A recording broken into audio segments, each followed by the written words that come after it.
Hi, follow me for a tour of our decommissioned and stripped down Boeing 747. So here we are in the forward belly hold of the aircraft.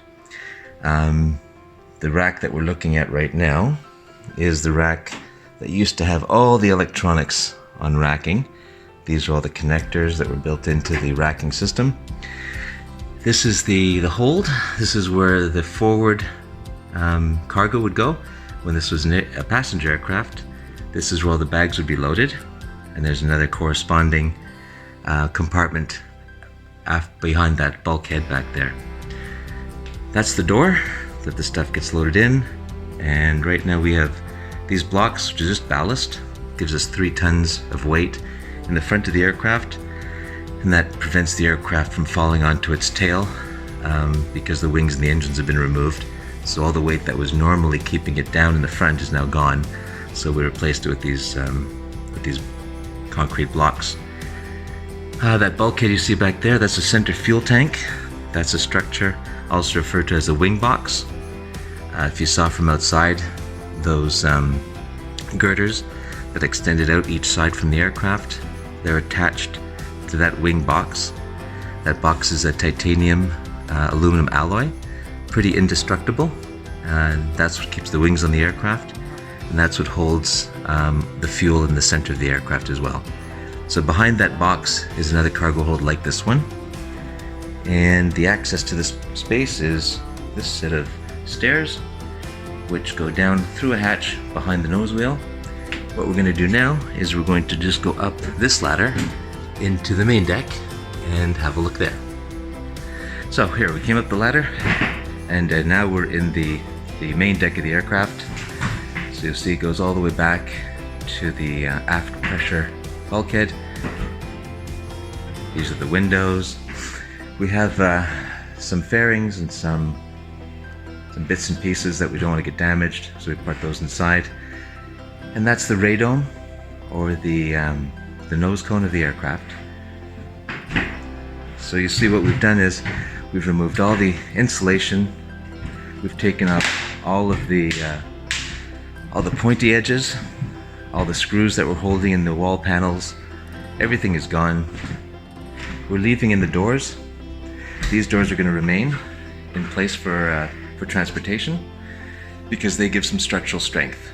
So once we get to the dive site or to DR Maharak, where it's going to be reassembled, all these doors are going to be removed. But for the time being, we're going to keep them in because they give us the structural integrity that we need.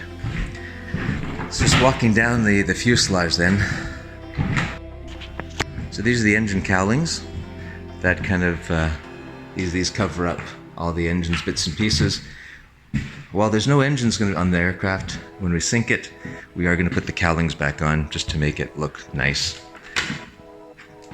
Some more bits and pieces of the aircraft. These are the main gear doors that we're going to just keep in here, and as soon as the aircraft is resting on its foundations, we can put them back on, but they have to be taken off so that we have access to the structure where it's being jacked on now.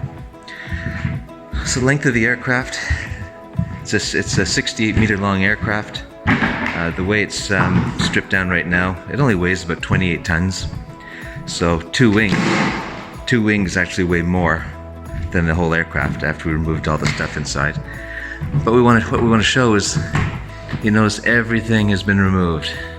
There's no insulation, there's no wiring, there are no pipes, no tubes. Everything is gone.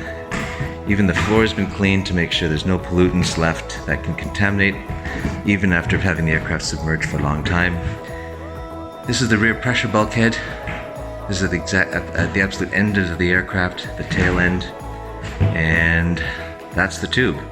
Now, for to make this a dive site, we're going to be removing sections of this floor to make it a nice kind of multi-level dive, but we're going to leave parts of the structure in so marine growth will have a place to live.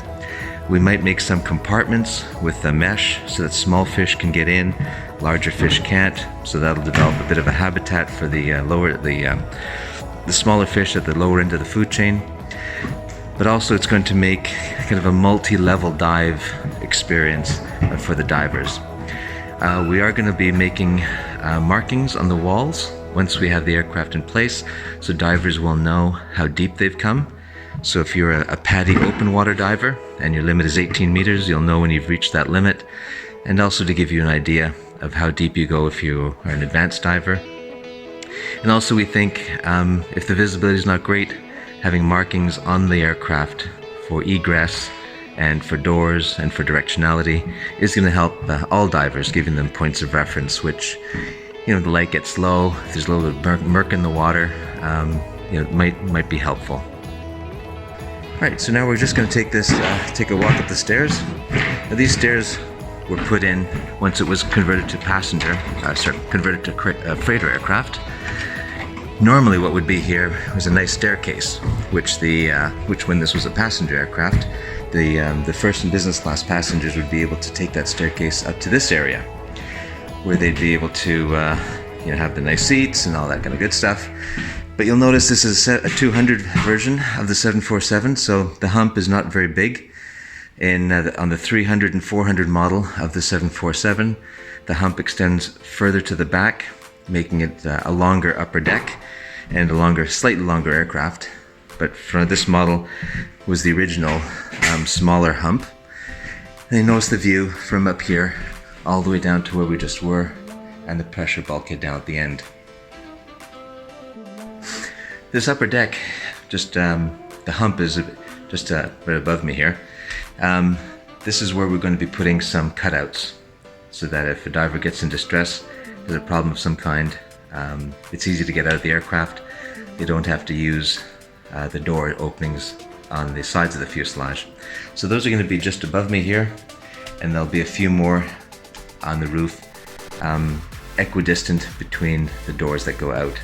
And again, that's just for any distressed divers, any rescue diving that needs to happen. A diver can get out and in quickly without having to go along the side of the aircraft and into the side doors. The fuselage that you see here in front of you is, the fuselage is 7 meters wide, so it's about 22 feet. So it's a considerable distance if you have to swim around it to get into a door, and that's why we're putting the cutouts on the roof.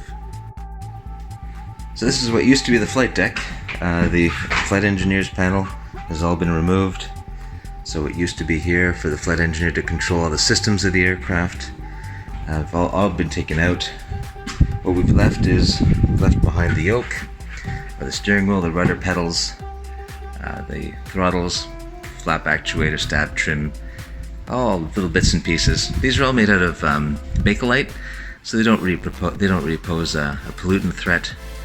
But we want to keep them in so that, as coral grows, as divers look in, it has that airplane look and feel, and also a good place for people to take selfies when they're diving. They can say they're sitting in the cockpit of a 747 while they've gone diving. But everything else has been taken out. You see the escape hatch up here. We're actually going to block that with a stainless steel bar or two, just to make sure nobody tries to get through there, because it's too small. If you're wearing a tank, you're gonna get stuck.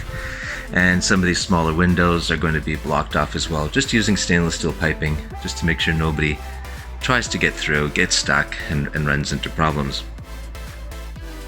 Thanks for watching, and make sure you hit like and subscribe to keep up to date with our latest videos.